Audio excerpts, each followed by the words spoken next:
Indonesia punya boyband lagi, harus sama orang yang gak pelit sama uang. Terus emang bener-bener harus yang punya coach sendiri kayak JKT48 lah. Jadi ketika mereka keluar tuh nggak cuma jadi bahan cemoohan aja. Gue sampai kadang tuh suka nggak masuk akal. Kayak temen gue tuh salah NCTzen tuh.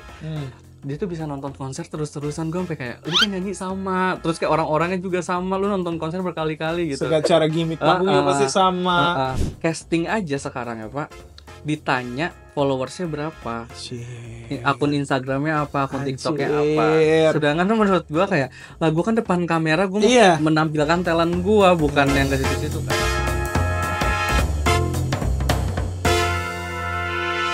Beranda hari ini episode kesekian, gue juga udah lupa beberapa. Cuman memang sebetulnya podcast baru. Ada episode kali ini gue kedatangan salah satu musisi. Wajir.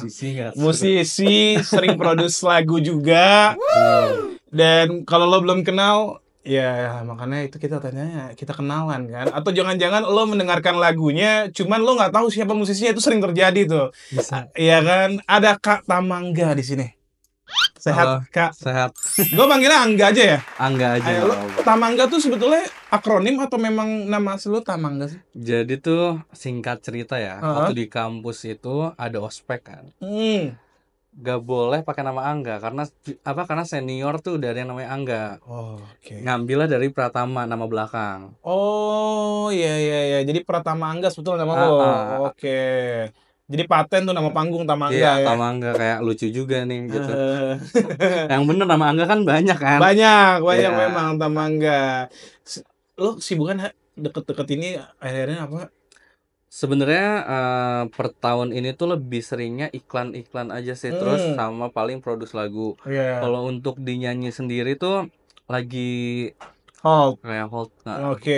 Jadi iklan, produce lagu. Lu tuh jurusan apa sih sebetulnya? Jurusan musik. Jadi memang patennya nih jurusan musik. Tapi memang dari awal lo masuk ke kampus itu, lo jurusan musik, memang lo ngincer itu?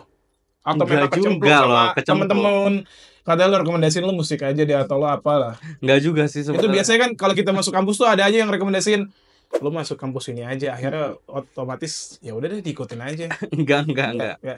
Jadi tuh sebenarnya nggak mau kuliah dulu setahun. Sebenarnya lulus SMA. Cuman nyokap kan guru. Jadi ya gimana sih, anaknya kan harus berpendidikan lah gitu. Kayak aduh nggak belajar, nggak ngapain ya, dengan bakat yang dipunya ya udahlah nyemplung ke sana aja gitu. Dan ternyata ya nikmatin sampai sekarang. Lah setahun itu tuh tadinya mau ngapain? Mau ya udah kerja aja yang kayak nyanyi, jadi talent kan emang udah dari kecil. Nah pas kuliah tuh pas orang-orang kuliah tuh rencana kayak lucu deh ngembangin karir dulu segala macam. Cuman ya pendidikan emang nomor satu sih. Emang lo baru sadar itu setelah keluar. Sebetulnya biasanya ya ada beberapa orang yang nggak perlu di hold untuk kuliah, tapi kuliah lagi kerja. Itu akan berujung juga jadi males. Ada juga sama-sama males juga ujung-ujungnya kan, karena udah keenakan cari kerja, keenakan cari duit. Jadi itu ya langkah yang menurut gua oke juga gitu ya. Dan lo tumbuh besar di mana? Gue tumbuh besar di apanya nih kotanya? Iya. Kota Bogor. Di Bogor. Betul. Jadi SD, SMP, SMA di Bogor. Di Bogor, asli Bogor, di Sunda. Anjir, anak Bogor banget, Edan pisan. Berarti ke Jakarta hanya kampus, kuliah aja? Kuliah sama paling kerjaan aja. Jadi dari waktu zaman kampus juga udah sambil kuliah kerja juga. Cuman ya itu kalau udah terlena sama uang kan, luar biasa itu ya. Kalau udah terlena sama uang, itu. Jadi gak konsen gitu. Jadi buat adik-adik di luar sana, adik-adik nggak tuh. Lo langsung merasa tuanya tuh. Buat yang masih dari SMA mau kuliah, kalau bisa selesaiin dulu kuliahnya sebelum mengenal uang. Nanti juga ada masanya di mana kalian tuh pusing dengan keuangan itulah gitu. Jadi nikmatin aja kuliahnya dulu. Distraksinya lumayan luar biasa kan. Kalau udah dapet uang sambil kuliah atau sambil sekolah pun juga kayaknya apalagi yang harus kutuju. Orang gue lulus pendidikan nyarinya uang. Nah betul. Mikirnya ke situ awalnya. Berarti lu kayak di dunia talent gitu dari umur berapa sih? Dari SD deh kayaknya. Dari SD. Dari Siapa yang SD. kenalin? Jadi tuh emang keluarga tuh emang ada bakat musiknya dari om. Oh, udah berkesenian ya. Jadi pertamanya nyanyi tuh ya dari situ, acara-acara keluarga gitu. Sampai akhirnya dimasukin sanggar, tembuslah Idola Cilik. Itu tahun 2008 apa 9 gitu. Umur berapa lo tuh? Umur 10 tahun deh kalau nggak salah. 2008, 10 tahun. Yang mulai masuk TV-nya ya. Terus SMP ikut drama musikal Laskar Pelangi. Makin berlanjut lah dari situ. Ikut drama musikal Laskar Pelangi. Iya. Itu lumayan rame sih era itu sih. Iya. Itu. Kok di mana-mana itu. Iya, lu nyangka enggak? Enggak sih. Enggak. Yang ngenalin artiannya nemenin lo selalu siapa tuh? Nyokap sih kalau waktu SD ya. Anterin kemana-mana, ya kan, jadi naik manajer, bis ngeteng gitu-gitu kan. Iya, berjalan. Tapi nyokap kan guru, harusnya bisa memisahkan gitu. Biasa kan kalau ya berangkat dari guru ya, udah tinggalin lagi gini udah sekolah aja yang fokus. Untungnya nyokap sportif sih kalau untuk urusan itu kan. Dan maksudnya kan gue 2 bersaudara ya. Nyokap tuh bisa ngelihat kayak, oh kakak gue nih emang dia suka seni juga. Cuman kayak lebih kayak untuk yang urusan formal yang gitu-gitunya lebih kakak deh. Kalau aku nih memang udah turunan yang udah lu nggak bisa diapa-apain, lu nyanyi aja deh udah. Gitu. Bakat lo di situ aja, lo asah aja ya. Iya. Nah, kalau produce, lo dari mana? Dari otodidak? Kalau produce otodidak. Asli. Karena kita tahu kan produce musik nggak gampang ya. Iya. Sulit ya. Karena lo sekarang dengar-dengar tadi kita ngobrol secara off air, lo lagi produce salah satu pemain sinetron kah? Lagunya orang ya. Itu genre apa? Enggak. Sekarang tuh lagi ngegelutin R&B sebenarnya. Cuma kan balik lagi ya, namanya kita kerja harus gak boleh apa sih namanya? Idealis. Gak boleh idealis kan. Jadi kalau untuk yang tadi gue lagi kerjain tuh lagunya pop ballad gitu. Oke, selagi ada cuan lah ya. Nah betul. Jadi, udah gak mikirin idealis kan, yang penting cuan kan udah gede. Jadi klien suka, ya kita pun juga suka dengan cuan itu. Tapi gue sempet lihat lo udah rilis lagu tahun 2022, Sehidup Semati ya. Sehidup Semati ya. Tibalah waktunya kita mulai. Itu mungkin nggak tahu ya, itu belasan karya lo yang akhirnya mungkin lo rilis kali sebelumnya. Biasanya musisi itu ada rasa insecurity untuk rilis lagu. Ya kan? Iya nggak? Itu betul. Karya keberapa tuh kira-kira yang akhirnya udah deh, ini gue harus rilis. Jadi nggak boleh gue tunda-tunda. Gue ini sebelum bersolo karir, gue tuh gabung sama boyband dulu, Pak. Oh iya. Gabung sama boyband. Terus akhirnya dapat kesempatan ditawarin sama label. Boyband apa kalau betul? Gue tuh ada 2 boyband, Excite sama Dog. Oke. Terus abis gitu ditawarin sama label untuk keluarin solo. Itulah Sehidup Semati itu, Pak. Terus sebenarnya ada lagi, per tahun ini tuh ada lagu baru lagi. Judulnya It Doesn't Matter sama aduh gue lupa lagi judulnya. Ya, aku sendiri lupa. Ini aja yang terjadi. Tanpa Status. Oke. Tanpa Status itu baru rilis di tahun ini. Mau rilis atau udah rilis kan? Ya. 2 lagu ini. Cuman di DSP belum ada gue cek Spotify. Gue jadi kalau di DSP itu namainnya Double M, Tamangga. Oke. Itu yang ngasih Darto, Imam Darto. Tahu. Yang ngasih dia. Danang. Yang ngasih. Oke. Kenapa lo harus mengiyakan kata Danang? Jadi tuh lagi di jalan, lagi barengan, terus lu ganti nama lu deh katanya gitu kan. Dicari lah itu di Google kan ada kan. Danang terlalu filosofis ya. Nah itu. Dicari di Google, lu kayaknya M-nya harus 2 deh, enggak gini-gini nih, ada artinya ternyata. Jadi kayak boleh juga nih. Jadi selama rilis lagu yang yang sekarang ini Double M Tamangga. Iya. Karena kayak gue kemarin sempet kan tadi gue bilang yang ngundang lo, Kak ada kata mangga nih, cek aja. Terus gue cek Spotify. Oh lagu baru 1, tapi dia penyanyi Kak, katanya gitu. Apa gue yang salah? Nggak ada gitu. Oh ternyata itu Double M dipersembahkan oleh Danang. Ya terima kasih. Terima kasih, shout out to Danang.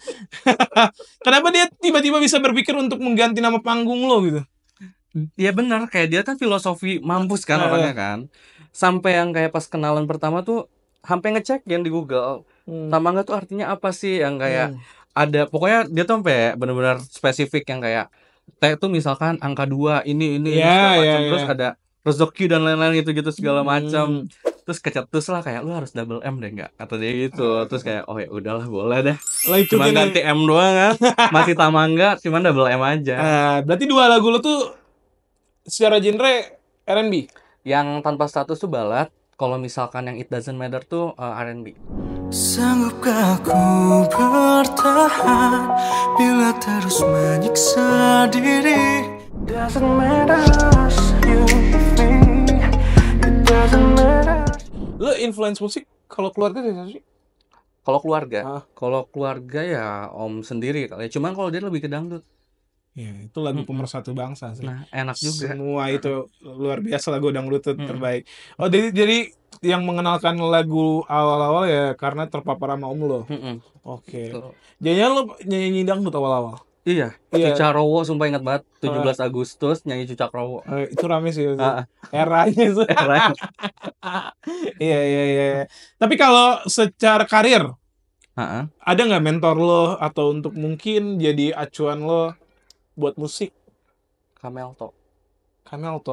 Pasto. Oke, iya. Sampai sekarang? Apanya nih pacuannya? Kalau pacuannya pasti banyak ya. Enggak, sorry mentor. Oh, kalau mentor, jadi waktu pas ikut kompetisi yang boyband itu, dimentorin sama dia. Terus kayak impact-nya ternyata sangat besar sih. Impact dalam artian dia ngajarin teknik segala macam. Di situ tuh baru dikenalin yang namanya teknik ini segala macam, pernafasan gitu-gitu. Jadi sampai detik ini kalau misalkan kayak Kak, gua suaranya gini segala macam selalu nanya dia sih. Jadi dokternya tuh ya. Dokter betul. Asli. Tapi kalau acuan lo bermusik lokal deh. Gamal sama Teza sih. Iya, keren sih. Tapi emang lu sehari-hari dengerin lagunya yang genrenya kayak gitu-gitu? Sejujurnya, gue tuh penyanyi yang kayak jarang dengerin lagu deh. Masa? Sumpah beneran. Lah terus lo untuk dapat influence? Kalau influence kan misalkan gini nih, sekarang ada TikTok segala macam kan, pasti nggak mungkin kan kedengeran. Tapi kalau untuk yang kayak ngedengerin tiap hari everyday gue beneran nyetel musik kayak enggak deh. Enggak. Jadi kayak selewat-selewatan aja. Oke. Itu juga bagi gue mungkin bisa lo kalau produce tuh jadi orisinil sih. Karena kalau secara produser banyak dengar lagu akan mirip-mirip jatuhnya secara tidak sadar. Betul. Ini awam gua, teman-teman gua takutnya ntar direvisi. Enggak kan emang benar. Soalnya gue juga misalnya ada klien nih. Gue pengen bikin lagu, gue pengen arahnya ke misalkan nyebutin nama misalkan kayak Mahalini gitu. Gue mau kayak Mahalini gitu. Terus dia mau ngirimin link musiknya gitu. Gue bilang kayak jangan kirimin ke gue ya, gue bilang gitu. Nanti yang ada otak gue bisa nyampe ke situ gitu. Ntar yang ada malah sama mood dan segala macam. Gue pengen yang kayak lagu gue nih beda sama orang aja gitu, nggak mau yang sama gitu. Gak, tapi sorry, lo produce lagu dulu atau rilis single dulu? Gue rilis single dulu. Rilis single baru akhirnya produce. Klien pertama lo siapa yang akhirnya percaya sama lo untuk produce lagu? Klien pertama waktu itu tuh ada bikin jingle gitu buat olahraga berkuda. Oh keren tuh. Itu beda tuh, udah segmennya beda tuh. Berkuda tuh. Ya meskipun itu adalah hobi Nabi sih teman-teman, sunnah. Itu hobi beda itu. Ya jingle bagi komunitas. Jadi ada kompetisi gitu waktu itu di lapang Jakarta Utara. Oh, gue kira di Pulau Mas. Enggak. Pulau Mas ya? Iya, Jakarta Timur. Jakarta Timur, sorry. Okay. Pulau Mas, terus gue yang diminta untuk bikinin jinglenya. Nah, dari situ udah mulai nyemplung. Nah, sebelum bikin jingle itu ya sama teman-teman kampus sering bikin lagu juga. Oke. Basicnya dari kampus sebenarnya. Tapi lu di era kampus lu sempet ngeband gak sih? Sempet. Mainin musik apa gak? Oh, kalau gue tetap nyanyi sih. Genrenya? Genrenya kalau di kampus kebetulan R&B. Udah R&B, emang lu bener-bener terlahir R&B, music. Tapi top 3 lagu lo yang akhir-akhir ini yang lumayan ada di kepala lo? Gak? Ada di kepala gue lagi suka banget lagu-lagu zaman dulu lagi. Nggak apa-apa. Lagu siapa tuh gak? Kayak lagunya, kayak Sosik. Oke.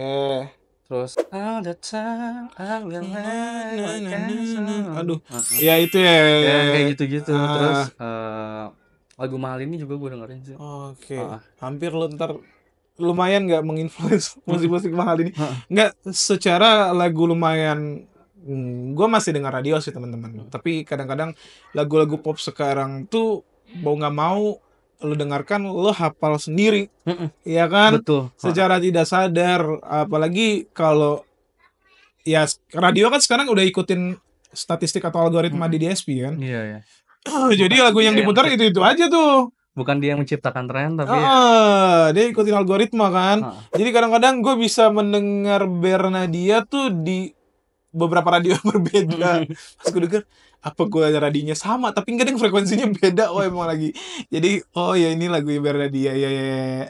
Tapi lo talent dari kecil main iklan? karena cuan aja Pak pertamanya. Serius? Pertamanya cuan. Terus kayak ditawarin kan untuk kayak enggak mau iklan ini enggak, awalnya gitu. Terus sampai akhirnya jadiin serius lah, nyemplung terus-terusan. Umur berapa lo? Iklan pertama gua tuh umur kayaknya 19 tahun deh. Tapi itu juga karena lo memang ada bawaan keberanian tampil sih sebetulnya. Jadi lo pede-pede aja. Pede, ya. Gak ada pertanyaan titipan, kenapa rambut lo rusak katanya? Ini pertanyaan titipan. Jadi kemarin tuh gua abis niatnya mau ganti karakter. Karena kan iklan lo harus ganti-ganti karakter terus kan. Gue mau Korean Wave gitu.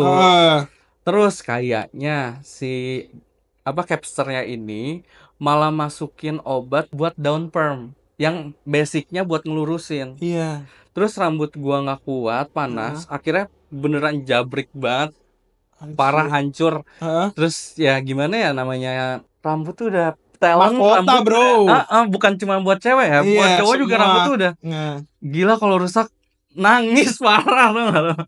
Pada saat itu lo sedih banget ya, stres banget ya. Stresnya gue tadi kayak gue jadiin kayak bercandaan aja sih. Soalnya hidup kan udah pusing ya. Perkara rambut dong gue udah stres kayak aduh kacau. Capsternya gimana capsternya? Wah minta maaf sih Pak. Terus diulang lagi gak? Garansi? Gue gak tahu apanya digaransi. Iya maksudnya ya udah Pak nanti balik lagi deh atau gimana? Jadi besoknya gue langsung benerin rambut di tempat itu lagi karena katanya mereka mau bertanggung jawab kan. Akhirnya gue ini cuman ya tetap aja ya, tetap dikasih bahan kimia. Jadi sampai detiknya itu rambut gue rontok mampus. Serius loh? Gara-gara kejadian. Lah terus cara untuk apa ya ngebenerinnya lagi? Jadi kemarin dikasih obat keratin deh kalau nggak salah.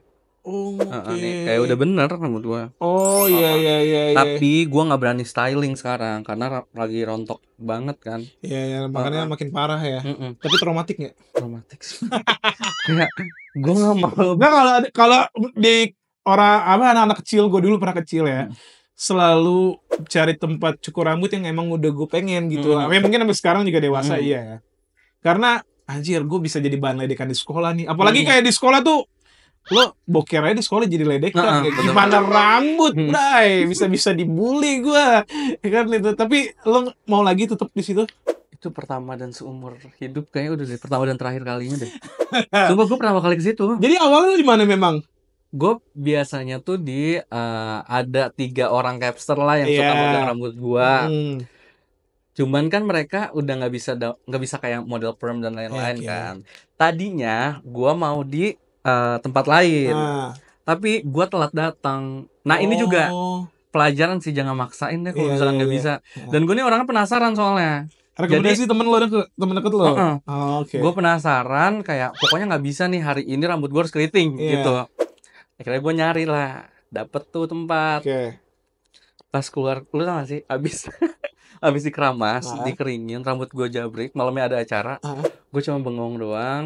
Terus yang sebelah gue nih lagi ngelakuin hal yang sama. Gue nggak mungkin marah-marah situ Pak, kasihan orang sebelah kan. Iya. Gue gue ke kasir ya, gue bilang Mbak ini gimana belum.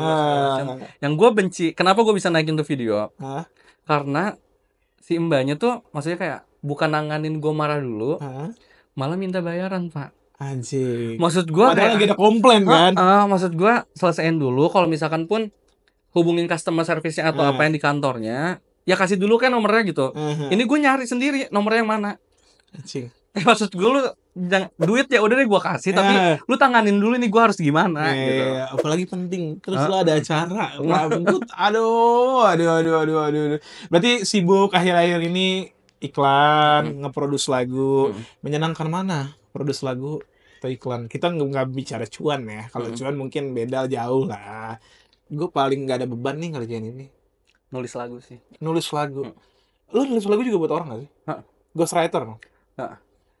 Jadi biasanya gini ya, kalau misalkan ada klien nih kayak yang tadi, gue bikinin lagu, akhirnya gue dengerin dulu dia curhat tuh. Lu curhat aja nggak usah malu ya. Kalau segala macam baru gue breakdown ke lirik dulu. Gue lirik, abis ini cara gue bikin lagu ya. Lirik dulu, gue voice note, abis itu baru gue produce musiknya. Gitu. Jadi kan ada orang yang nyari dulu chordnya segala macam, baru jadi lirik, baru secara jadi teknis itulah ya. Tapi nggak salah satu musisi yang mungkin bisa lo spill tapi pakai lagu lo sebetulnya. Tapi nggak usah lo sebutin namanya. Lo cukup jawab ada apa enggak gitu. Atau lo ghostwriter, atau lo bukan ghostwriter, atau tetap kayak penulis lagu utama enggak gitu. Kayak itu deh, penulis lagu utama enggak. Oke. Karena ada beberapa kita tahu lumayan banyak juga di Indonesia orang yang bukan dia yang nulis, cuman ditulis namanya dia. Cuman kita tahu di belakangnya tuh lumayan terkenal nih yang nulis atau yang produce. Tapi lo nggak ada klien-klien seperti itu? Nggak ada.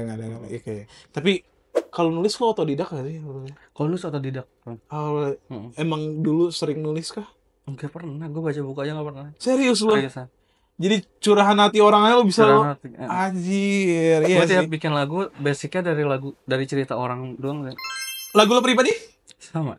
Dari cerita orang? Dari cerita lo? Enggak, kalau yang tanpa status cerita gue. Kalau yang It Doesn't Matter tuh cerita orang.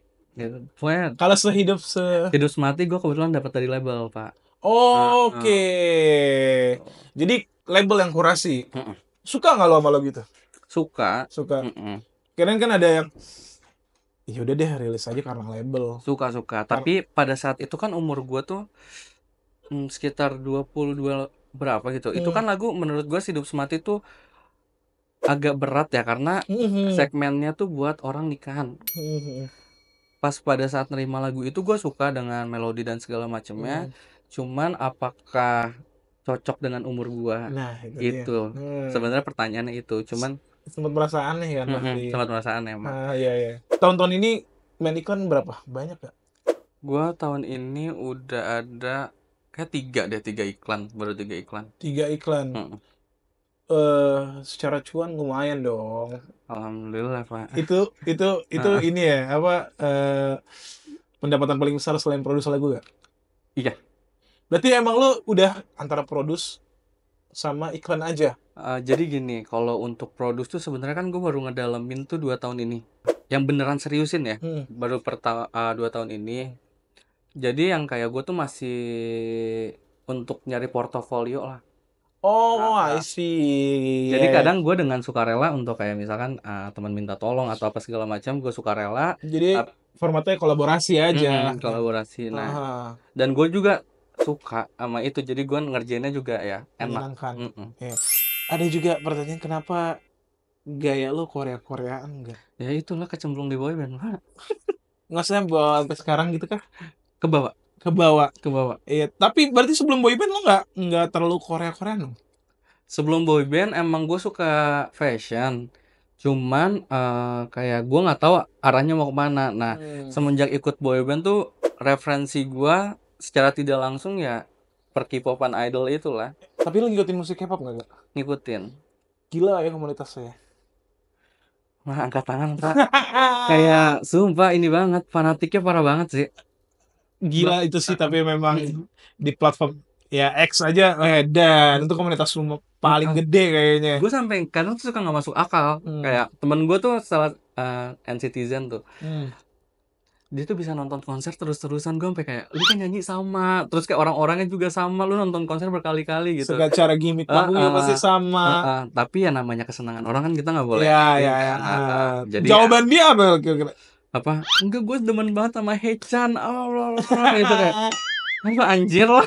Lu juga ya? Iya. NCTzen juga lo. Iya, itu antara nih K-pop semua nih. Tapi musik atau film yang lu lumayan ikutin? Kalau film gue suka banget. Drakor suka banget. Drakor suka banget.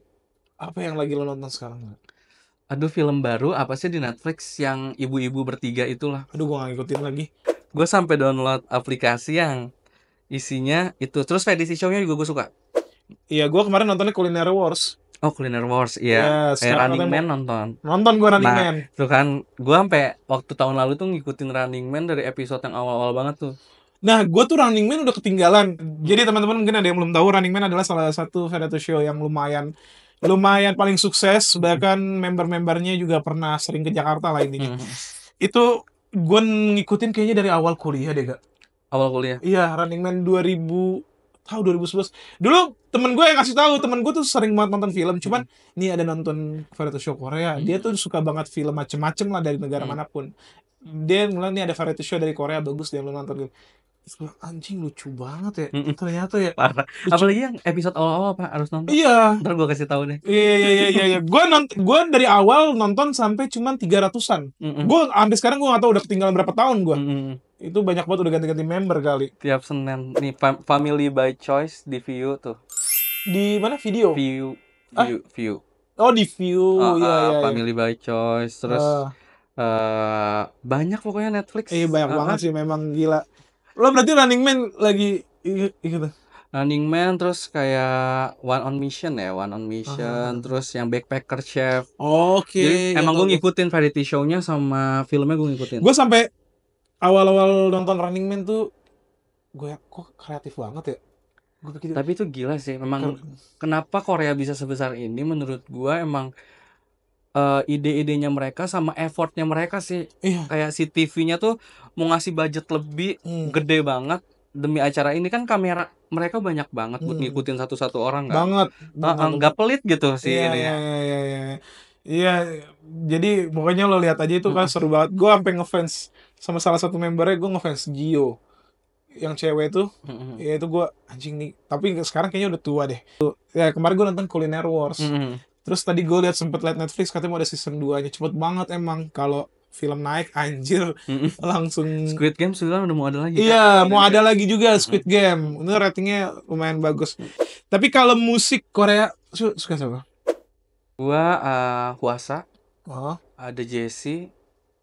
Terus kayak apa Kai. EXO ya. Oh, EXO ya. Gua nggak ngikutin, tapi gue tahu musik band Korea cuman Yuko. Gue tahu tuh kan kayaknya mau manggung juga deh di Indonesia. Sempet manggung tahun-tahun berapa tahun. Itu keren sih. Jadi kadang mikir anjir nih industri hidup banget ya. Ya semoga Indonesia juga bisa Korea seperti Korea industrinya hidup. Amin. Ya kan. Dan harus bisa dong. Banyak akhirnya nggak cuman masukin devisa juga ngebanggain. Keluarnya tuh ada taring tuh kita kayak Korea kan. Itu gila-gila fanatik. Menurut lo, opini lo pribadi, kenapa fans Korea tuh apapun yang mau drakor kayak musiknya fanatik? Karena kan kita sekedar musik juga banyak di seluruh dunia, film pun juga banyak. Menurut gua Korea nih kalau misalkan mau ngeluarin sesuatu beneran dipikirin matang-matang, ini mau dibawa kemana gitu-gitu. Yang pertama pasti look-looknya mereka ya. Iya sih. Cakep-cakep. Impresi pertama ya. Terus kan mereka juga belajar namanya social brand, brandingnya mereka mau diapain, gitu-gitu segala macam. Kalau gue lihat dari temen-temen gue, selain musiknya mereka suka ya penampilannya mereka sih beneran terkonsep banget. Jadi kalau nontonin mereka tuh kayak wah gila nih orang bisa bikin kayak gini ya. Kayak istilahnya gini, boy band di Indonesia tuh menurut gue bagus-bagus. Dari segi talent apa segala macamnya, cuman nggak ada yang bisa menyampaikan yang kayak ini nih musik boyband tuh yang kayak gini, ini musik yang ini tuh yang kayak gini gitu. Jadi di Indonesia kurang begitu sih. Dan gua sebagai pernah terjun dalam dunia perboybandan ya, gua ngerasa emang kalau misalkan Indonesia punya boyband lagi, harus sama orang yang pertama gak pelit sama uang. Oke. Terus emang benar-benar harus yang punya coach sendiri kayak JKT48 lah. Oh iya benar. Terus secara sistemnya udah baik lah. Jadi ketika mereka keluar tuh nggak cuma jadi bahan cemoohan aja. Sebenarnya mereka punya talent, cuman nggak ada wadahnya aja. Ya kita tahu karena boy band di Indonesia kadang-kadang dianggap sebelah mata kayak ya udahlah ini cuma buat-buatan label nggak panjang lah. Dan akhirnya beneran kadang-kadang nggak panjang juga. Itu loh yang bikin kadang-kadang didiskreditkan orang tuh kan Nggak panjang, maksudnya nggak lama, nggak long last kan? Karena emang nggak terlalu disupport sih Pak situnya. Karena emang maksudnya mungkin boyband kan segmented juga ya. Oke. Itu emang nggak terlalu didukung juga. Jadi kan apalagi kalau boyband tuh menurut gua modalnya sangat luar biasa loh Pak. Dari baju, make up, terus video klip aja nggak boleh yang cuman biasa aja, lu lighting segala macam tuh harus main gitu. Operational member apalagi. Luar biasa. Tapi lo akhirnya keluar dari boyband tahun tahun kemarin. Baru tahun lalu. Baru. Wah, gue kira kayak masih tahun-tahun ya 3 tahun 4 tahun yang lalu. Baru tahun. Oh, baru. Kenapa akhirnya lo keluar atau memang itu bubar sendiri aja gak? Kalau ini pertama emang kontrak boybandnya udah habis. Terus kalau dari gua personal ya, kayak umur gua udah segini, kayak udah bukan saatnya main-main lagi deh. Terus nggak ngejangkau lagi deh untuk era boyband ya? Ya kalau misalkan suatu saat akan balik lagi ya monggo. Gue kira iya. Akhirnya lo sekarang, dan tadi lo sempet nih menyenggol teman-teman lo support secara musik, lo produce juga sama teman-teman lo, dan lo punya grup namanya Jet Town. Iya, Jet Town tuh nama album sebenarnya. Nama album ya.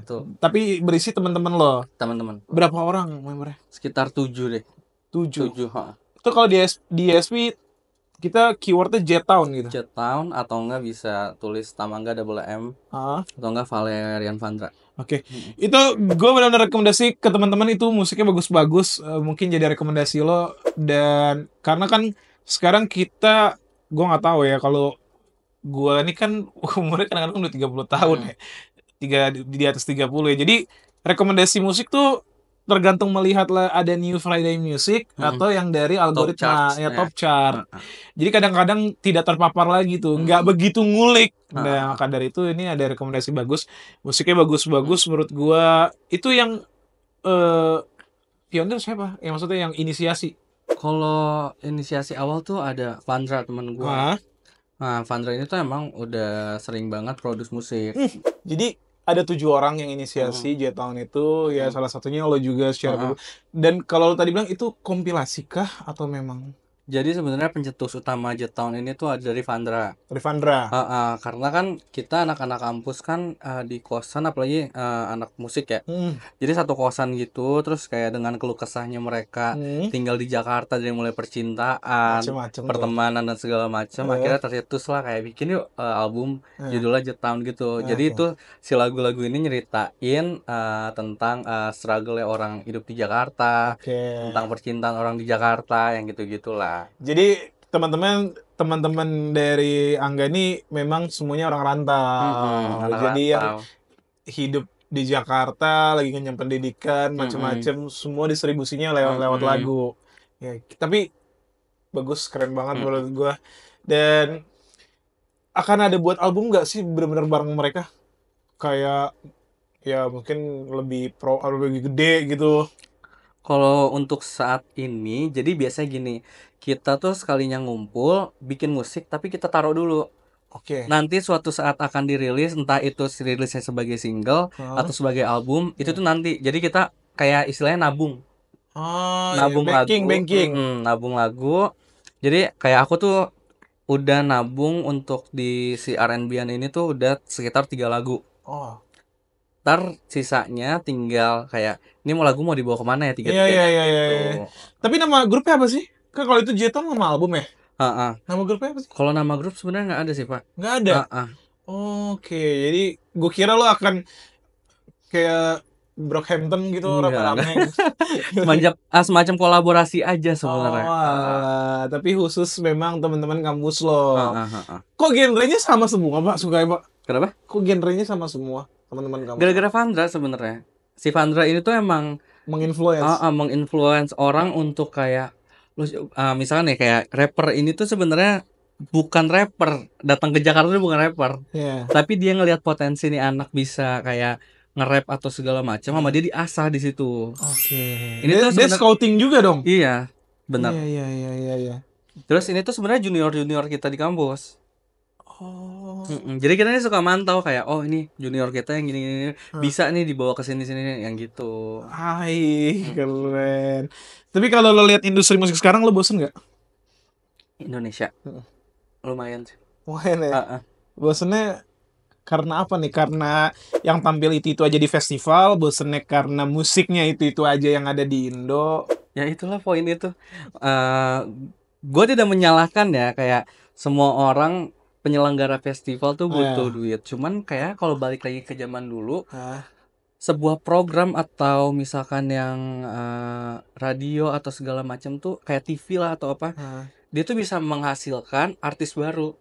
Tapi kalau sekarang malah mereka tuh gak berani untuk ke situ lagi, malah mengandalkan kayak gue cuma mau yang ratingnya bikin naik, sedangkan kayak Yang menurut punya crowd lah. Jadi itu yang bikin bosen sebenarnya. Ya, mungkin dari segi bisnis kali ya. Dari segi bisnis.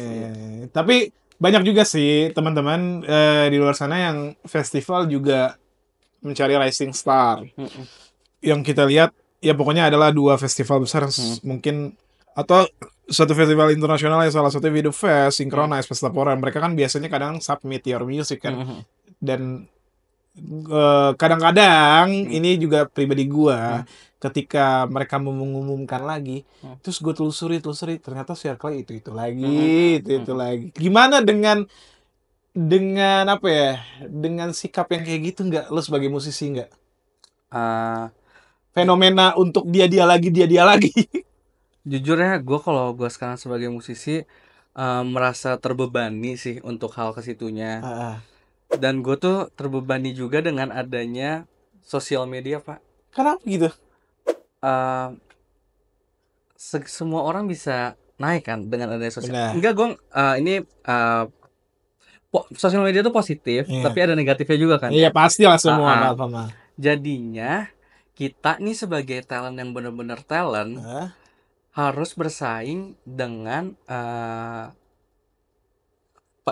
apa sih kayak selebgram gitu lah, semacam itu. Karena casting aja sekarang ya Pak, ditanya followersnya berapa, akun Instagramnya apa, akun TikToknya apa. Sedangkan menurut gua kayak lah gua kan depan kamera gua menampilkan talent gua, bukan yang ke situ-situ kan. Apalagi iklan tuh gimana ya, kita tuh nggak dikenal juga kalau di iklan kan. Karena sekelibat aja kan. Ngapain lu butuhin itu gitu? Engagement yang besar. Boleh nggak sih kayak udah kayak gitu? Itu beneran terjadi ya? Beneran terjadi. Tapi emang angka followers tuh nilai tukar gak bahkan sekarang? Nah itu yang gue nggak suka. Nggak suka lo. Sebenarnya nggak apa-apa gitu. Tapi jangan menjadikan semuanya apa-apa harus ini nggak terkenal, ini terkenal. Jadi kayak ada gap gitu. Ya mungkin mencari talent kayak mau scouting. Kira-kira ada followersnya besar, cuman memberikan dampak lumayan nih bagi kita gitu. Ya salah satunya ya selebgram kayak gitu dengan harga yang nggak mahal-mahal banget gitu. Ya tapi kan gini nih, contoh ya. Mungkin kalau kayak podcast atau bintang tamu suatu acara membutuhkan yang followersnya gede, menurut gue itu sah. Tapi kalau udah kayak iklan terus sekarang aja misalnya kita mau audisi misalnya Indonesian Idol gitu. Itu pun sama dilihat gitu. Sedangkan bakat di luar sana tuh menurut gue banyak banget Pak yang belum kejamah. Jangan cuma ngeliatin dari followers aja ya. Mungkin dia beruntung dalam segi followersnya besar, dikenal orang gitu. Tapi yang talent-talent di luar sana yang nggak punya akses ke situ kan kasihan. Iya benar. Yang nggak punya order lah ya. Dengerin semua penyelenggara anjing. Scouting yang bagus. Lo akan rilis lagu lagi kah dalam waktu dekat ini? Insya Allah, doain aja. Kita lihat aja. Saya punya modal untuk itu. Karena gue jalan sendiri pas sekarang. Jadi gue bikin sendiri, gue nge-produce sendiri. Video klip kan butuh segala macam kan. Kita lihat aja. Cuman gue punya apa sih namanya kayak manajemen keuangan. Jadi yang kayak ini duit buat suatu saat bikin ini segala macam. Advisor lo. Iya. Emang rilis lagu mahal gak? Sebenarnya enggak. Cuman kan tetap aja ya namanya udah gede kan banyak pengeluaran yang harus dibayar juga kan. Jadi pas ketika mau ngeluarin lagu tuh ini lagu mau cuman rilis ininya aja lagu. Kalau rilis lagunya aja nggak mahal. Tapi ya pengennya kan ada video klip, pengen apa gitu segala macam DM-nya kan. ya. Enggak, ini mungkin jadi beberapa pertanyaan terakhir. Menurut lo bentuk komitmen untuk seorang musisi itu apa sih, Kak? Kalau menurut gua kerja pakai hati sih. Karena kalau misalkan aku cuma mikirin kayak gua nyanyi emang buat uang atau segala macam, gua bikin lagu emang buat uang atau segala macam, hasilnya nggak akan bagus sih. Ya. Kayak karena kan sebagai musisi tuh lu harus gimana caranya bisa nyeritain lagu dari nada-nada itu kan, Iya. dari lirik-lirik itu gitu. Kalau lu cuma mentingin kayak uang atau segala macam, lagunya nggak ada nyawanya. Anjir, itu bakal gue kan nih. Terakhir bener-bener gue jadi penasaran. Ada nggak sih senioritas di casting iklan? Kalau senioritas sejauh ini alhamdulillah gue tidak pernah mendapatkan. Tidak pernah mendapatkan. Cuman ada aja sih Pak kayaknya. Ada aja gosip-gosip itu. Ada aja. Lu mau ngasih pesan nggak buat orang-orang yang sering melakukan senioritas di casting apapun? Udahlah, maksudnya gini ya. Kebanyakan manajernya Pak. Oh, iya. Gue pernah sih dapat. Pernah. Bukan iklan ya, lebih ke film waktu itu. Film. Jadi gimana? Jadi jatuhnya kayak disabotase ya. Gue dikenalin sama manajer ini ke si PH ini gitu. Tapi gue bukan anaknya dia nih. Terus abis gitu gue tiba-tiba langsung dapet tawaran kayak nggak besok datang ke kantor ya gini-gini. Dari PH-nya? Dari PH-nya langsung. Oke. Gue sebagai orang dikenalin, gue minta izin dulu kan. Iya. Kak, etika lah. Aku diajakin ini segala macam. Terus tiba-tiba pas hari H gue mau berangkat, dia ngomong kayak nggak nanti aja ya castingnya gini-gini segala. Ternyata setelah ditelusuri orang ini pengen anak-anaknya dulu lah yang casting. Lagi-lagi ordal teman-teman. Nah gue lebih ke kalau pesen ya. Rezeki itu udah ada yang ngatur, udah. Lagian dengan gua casting di situ pun, gua belum tentu masuk kok. Iya. Kalau kan namanya kita mencoba usaha gitu ya, mau masuk mau enggak ya udah gitu. Itu sebetulnya bukan nggak ada yang ngatur, itu diputus sih lo sebetulnya. Kasarnya ya, di cutting lo. Gua kan jadi kayak gua belum nyoba apa-apa, ini udah kayak nggak jadi aja nih gitu. Thank you Tamangga. Lagi-lagi lo kalau mau cari karya-karya Tamangga, M-nya 2 di DSP, nggak kayak gua M-nya 1 soalnya itu salah. Semoga karir lo terus naik, melesat, lagu-lagu lo dikenal. Amin. Paling penting setidaknya viral dulu deh, ya kan? Itu paling harus ya jadi backsound apapun lagu-lagunya. Semoga juga karir talent iklan lo melesat. Amin. Terima kasih udah main di Beranda. Sampai ketemu di episode selanjutnya teman-teman. Bye.